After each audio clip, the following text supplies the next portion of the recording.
Join कर लेते हैं। फोन कॉल पे मैं ज्वाइन किया है, आप सीईओ सेविंग होम के मारूफ बिजनेसमैन है, पाकिस्तान की सियासत से लेके पाकिस्तान की इकोनॉमी पे बड़ी गहरी नजर रहती है। इकबाल अडवाणी साहब ने ज्वाइन किया, खुश आमदीद कहेंगे अडवाणी साहब शो में। थैंक यू भाई साहब, आपने मुझे इनवाइट किया।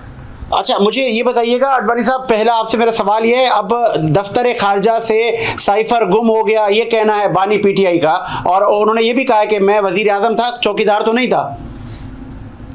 नहीं, जो भी है वो रिस्पॉन्सिबिलिटी तो इनकी थी, क्योंकि इनके पास था, फिर कैसे गुम हो गया, तो रिस्पॉन्सिबिलिटी तो इनकी थी। अभी ये केस कहाँ तक पहुंचता ही देखते हैं, क्योंकि हर वक्त एक नया टर्न आता रहता है। खान साहब तो जब डील होता है जो भी बोल देते हैं और उसके कुछ हाथ पांव नहीं होते, लेकिन ये केस तो चलेगा और इनको इसका जवाब तो देना पड़ेगा।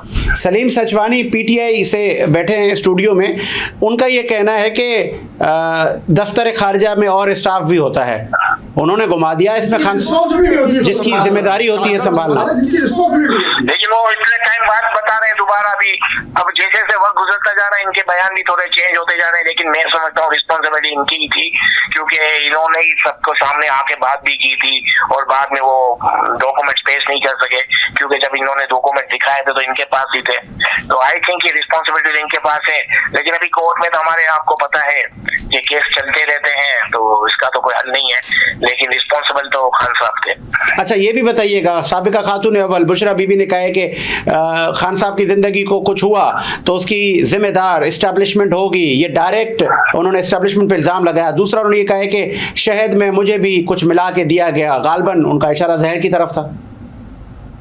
देखिए, अभी ये वो बातें हैं जो प्रूफ तो है नहीं, अभी हर जिसको जो दिल में आता है इल्जाम लगा देता है एक दूसरे को, पर एस्टेब्लिशमेंट के पीछे तो ये लोग पहले से ही पड़े हैं, यानी इनको तो कोई भी प्रॉब्लम होती है एस्टेब्लिशमेंट पे इल्जाम लगा देते हैं और कुछ अर्से बाद उनसे ही मुज़ाकरात करने की बात करते हैं। तो अभी आप खुद अंदाजा लगा लें कि इनके बयान को आप कितना सीरियस लेंगे।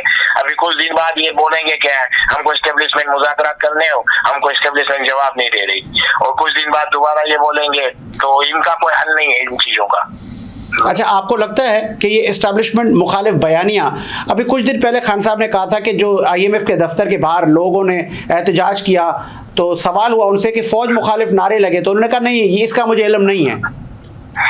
नहीं, बिल्कुल लगे थे, फौज के खिलाफ नारे लगाए थे और इन्होंने कहा था, तभी वहाँ पर मुजाहिरा हुआ, और जब मुजाहिरा होता है तो इस तरह की बातें की जाती हैं। तो ये तो आपके सामने है कि फौज के खिलाफ भी नारेबाजी की थी, लेकिन मेरी समझ में नहीं आता IMF के दफ्तर के सामने मुजाहिरा करने का कोई सेंस ही नहीं बनता, उसका क्या ताल्लुक है इन चीजों से। पाकिस्तान में इलेक्शन फेयर हुए कि नहीं, इससे IMF का कोई ताल्लुक नहीं बनता।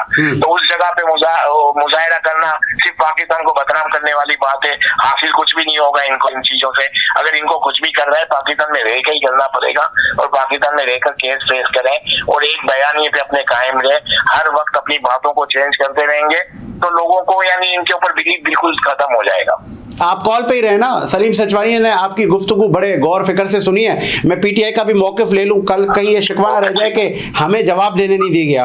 सर, ये आपने देखा कि पाकिस्तान की सॉफ्ट इमेज पे झटका लगा कि जब आप IMF के बाहर आपके लोगों ने वहाँ पे एहतजाज किया, नारे अल्लाहबाजी की और कहा कि चोरों को पैसे ना दें। सर, इन्होंने एहतजाज में एक चीज़ की कमी रख दी ना, क्या एक चीज़ उनको साथ में शामिल करनी चाहिए थी एहतजाज के अंदर के पाकिस्तानी कौम का 150 अरब रुपया काट के बकाया जो आपके बैंकों में पड़ा हुआ वापस किया जाए पाकिस्तानी कौम को। ये इनको मुताबिक साथ में करना चाहिए था। खरबों डॉलर जो लूट के पड़े हुए पाकिस्तानी कौम के वहाँ पे, और उनको पता हो कि किन किन जगह से जा रहे हैं, और फेडरल की पाबंदी हम पे लगाई जाती है, मनी लॉन्ड्रिंग के पैसे रख के बैठे हुए खुद, और फेडरल की पाबंदी हम पे लगाई जा रही होती है। भाई आपने जो मनी लॉन्ड्रिंग के पैसे अपने अपने मुल्कों के अंदर जमा करके रखे और रिटर्न करो गरीब ममालिक को। खाली पाकिस्तानी पता नहीं कितने गरीब ममालिक के बने हुए। नहीं तो IMF खुद थोड़ी आपको बुलाता है, हम चाहते हैं IMF के पास, हमारी जरूरत है। जब आप भी गए थे, इमरान खान भी गए थे, जब उन्होंने इस हाल पर पहुंचाया तो जब आयरन से जान छुड़ाने का टाइम आया तब आपको पता हुकूमत ही चेंज हो गई।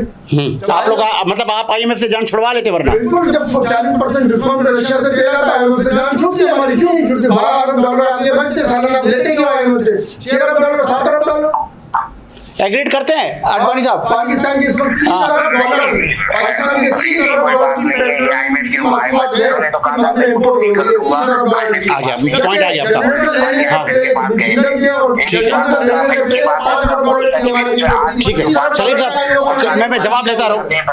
इनकी कुछ और बातें होती है, इनकी बातों को कीजिए देना छोड़ दें, बेकार है, टाइम वेस्ट है। अच्छा, ये कह रहे हैं कि अगर हम वो रशिया वाला दौरा कामयाब होता तो हम जान छुड़वा लेते उस वक्त IMF से, और हम रशिया से। आपको पता है अगर ये कह रहे हैं हम IMF से जान छुड़वा लेते तो ये भी कह रहे थे एस्टेब्लिशमेंट के बारे में भी इसी वक्त बात कर रहे थे। ये आपको पता है एस्टेब्लिशमेंट यानी जो उस वक्त बाजवा साहब थे उनको ये एक्सटेंशन भी दे रहे थे। इनको कोई फर्क पता ही नहीं क्या कभी कहते हैं एस्टेब्लिशमेंट खराब है, इनकी बातों को आप सीरियस लेना छोड़ दें। आप ये टाइम वेस्ट कर रहे हैं। आज की जो गवर्नमेंट है, आज के जो इशू है उस पर बात करें, जैसे अभी चीमा साहब का इशू आया, इस तरह की चीजों पे बात करें तो समझ में आता है। इस पे ये डिबेट बेकार हो गई है, PTI के ऊपर मेरी